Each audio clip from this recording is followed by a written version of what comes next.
vídeo de hoje nós vamos conversar um pouco sobre as dimensões para janelas e portas. É muito ruim você fazer a sua casa e depois você ter que quebrar porque você fez algo que não estava de acordo com as medidas de normas exigidas aí pela prefeitura, ou mesmo porque você percebeu que aquele imóvel que você construiu, que aquelas portas que você instalou não são as medidas ideais para a passagem aí dos móveis na sua casa. Então é para isso que nós estamos no vídeo de hoje, para conversarmos um pouco sobre as dimensões para portas e janelas aí na sua obra. Então, antes da gente continuar para o vídeo de hoje, eu já deixaria o like neste vídeo. Mas se você não quiser deixar o like, então vamos que nós vamos conversar um pouco ainda mais sobre esses tipos de dimensões de portas e janelas. O que você precisa levar em conta são dois pontos principais na hora de você pensar nas portas e nas janelas aí da sua casa. Os dois pontos são: o primeiro,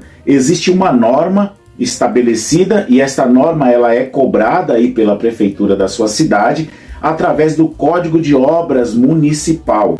Ou seja, toda a prefeitura ele tem um código de obras e este código de obras é que determina quais são as dimensões mínimas para as construções, quais são os tipos de construções que são permitidos e como estas construções têm que ser executadas e devem ser executadas. E para isso esta lei ela é criada para trazer uma normatização. E esta normatização não é simplesmente porque o poder público pensa em fazer daquele jeito. A explicação deve-se sempre à melhor condição da vida humana dentro daquela habitação que ele está construindo. Neste ponto de vista, é importante a gente olhar principalmente as dimensões de portas e janelas, é que existe a norma lá no Código de Obras e isto vai variar de acordo com cada prefeitura tem o seu código de obras, tem as suas leis, tem as suas normas, e você, antes de ter a certeza de qual é a medida mínima aí da sua cidade, eu te dou uma dica muito simples, é fácil.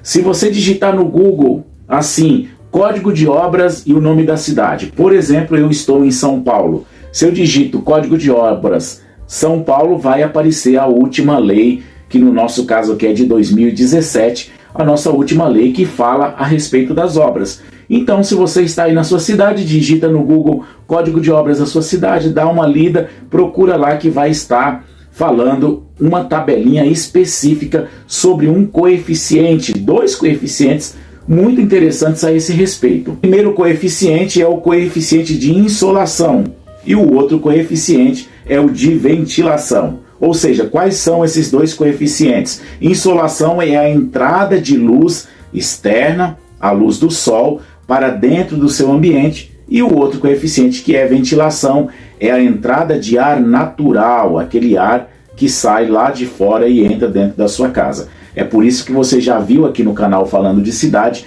um vídeo no qual eu falo sobre os corredores e a necessidade desta ventilação externa que entra pelas suas janelas.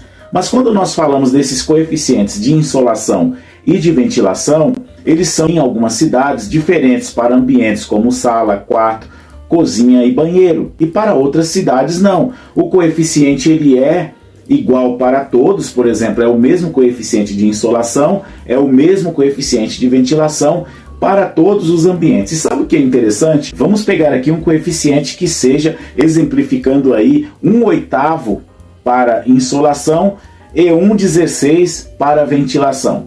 De forma simples, o que significa? Que para uma área de insolação de 1/8, a gente vai precisar de uma metade para ventilação. As portas contam para este coeficiente, porém nós vamos focar aqui nas janelas. Por exemplo, este 1/8 sobre o quê? Sobre a área do ambiente que você está calculando. Esse 1/16 sobre a área do ambiente que você está calculando. Por exemplo, vamos pegar um exemplo de uma sala com 12 metros quadrados, um quarto com 10 metros quadrados e uma cozinha com 8 metros quadrados e um banheiro com 4 metros quadrados. Por exemplo, se você tem aí uma sala com 12 metros quadrados, no cálculo desta janela, quando você pega uma sala que tem 4 metros de comprimento por 3 metros de largura, quando você faz a multiplicação para saber a área dessa sala, você tem 12 metros quadrados. Quando você divide esses 12 metros por 8 que é o coeficiente de 1/8 para ventilação, você tem uma janela de 1,5 m quadrado. Ou seja, na multiplicação da altura vezes a largura dessa janela, ela tem que coincidir com 1,5 m quadrado. Ou seja, para esta sala você vai precisar de uma janela de 1,5 m de largura por 1 m de altura. E a parte de ventilação dessa janela tem que ser metade desta dimensão, ou seja, 75 centímetros quadrados. Quando você tem um quarto de 10 metros quadrados, você vai precisar aí de uma janela com 1,25 m quadrado, 1,25 m de comprimento por 1 m de altura. Sabe o que é interessante quando você começa a fazer estas contas?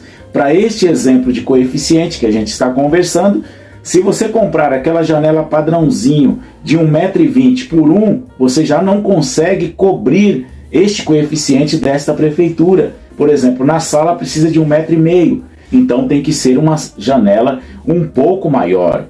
Quando você tem uma cozinha com 8 metros, você já precisa de uma janela de 1 metro, ou seja, 1 metro quadrado é 1 por 1.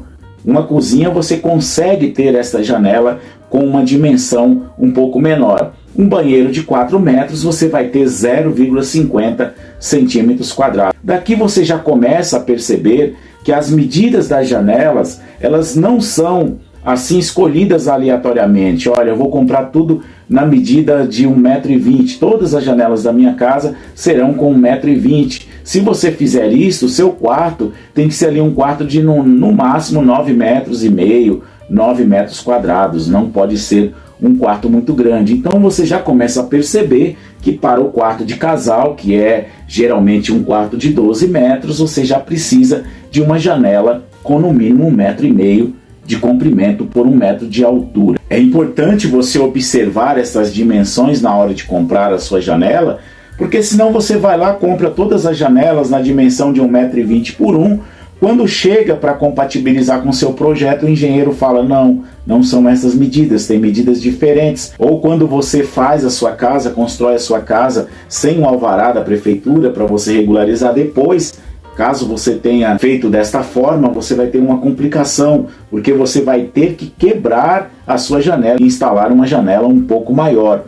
Caso você queira saber um pouco mais sobre alvará de construção, eu vou deixar um link na descrição deste vídeo. Depois que você assistir este, você vai lá e veja o que eu falo sobre alvará de construção. Galera, este foi o vídeo de hoje. Vem com o Ed falando de cidade.